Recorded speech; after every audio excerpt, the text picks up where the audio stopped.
श्री गणेशाय नमः। श्री भवानी शंकराय नमः। श्री कार्तिकेय नमः। बहनों, हलषष्ठी व्रत की कथा मैं आपके समक्ष प्रस्तुत करने जा रही हूँ। तो हलषष्ठी जो है वह भाद्रपद माह के कृष्ण पक्ष की षष्ठी को यह पर्व भगवान श्री कृष्ण के ज्येष्ठ भ्राता श्री बलराम जी के जन्मोत्सव के रूप में भी मनाया जाता है। इसी दिन श्री बलराम जी का जन्म हुआ था। हलषष्ठी की व्रत कथा यह है।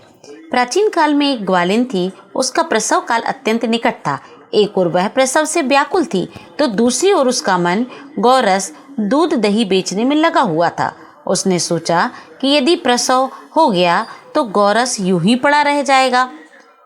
यह सोचकर उसने दूध दही के घड़े सिर पर रख लिए और बेचने के लिए चल दी।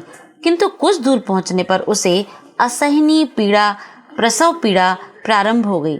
वह एक झरबेरी की ओट में चली गई। वहां उसने एक स्वस्थ बच्चे को जन्म दिया।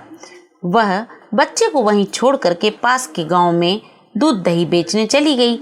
संयोग से उस दिन हलषष्ठी थी। गाय भैंस के मिश्रित दूध को केवल भैंस का दूध बताकर उसने सीधे साधे गांव वालों में बेच दिया। उधर जिस झरबेरी के नीचे उसने बच्चे को छोड़ा था उसके समीप ही खेत के एक किसान हल जोत रहा था। अचानक उसके बैल भड़क उठे और हल का फल शरीर में घुसने से वह बच्चा मर गया। इस घटना से किसान बहुत दुखी हुआ। फिर भी उसने हिम्मत और धैर्य से काम लिया। उसने झरबेरी के कांटों से ही बच्चे के चिरे हुए पेट में टांके लगाए और उसे वहीं छोड़कर चला गया। कुछ देर बाद ग्वालिन दूध बेचकर वहां आ पहुंची। बच्चे की ऐसी दशा देखकर उसे समझते देर नहीं लगी कि यह सब उसके पाप की ही सजा है।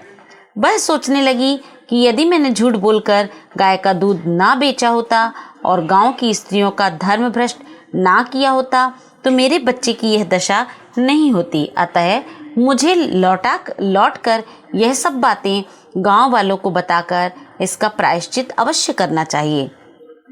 ऐसा निश्चय कर वह उस गांव में पहुंची जहां उसने दूध दही बेचा था। वह गली गली घूमकर अपनी करतूत और उसके फलस्वरूप मिले दंड को बखान करने लगी। तब स्त्रियों ने स्वधर्म रक्षार्थ उस पर रहम खाकर उसे क्षमा कर दिया और आशीर्वाद दिया। बहुत सी स्त्रियों द्वारा आशीर्वाद लेकर जब वह पुनः झरबेरी के नीचे पहुंची तो यह देखकर आश्चर्यचकित रह गई कि वहां उसका पुत्र जीवित अवस्था में पड़ा है।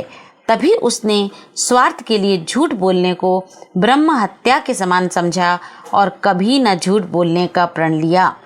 जिस प्रकार उस ग्वालिन का बच्चा जीवित हो गया था, इसी प्रकार सभी के बच्चे स्वस्थ रहें, जीवित रहें। इसी कामना के साथ सभी बोलें हलषष्ठी मैया की जय। और जो हाथ में लिए हुए अक्षत और पुष्प हैं उन्हें गौरी शंकर और गणपति जी को अर्पण कर दें।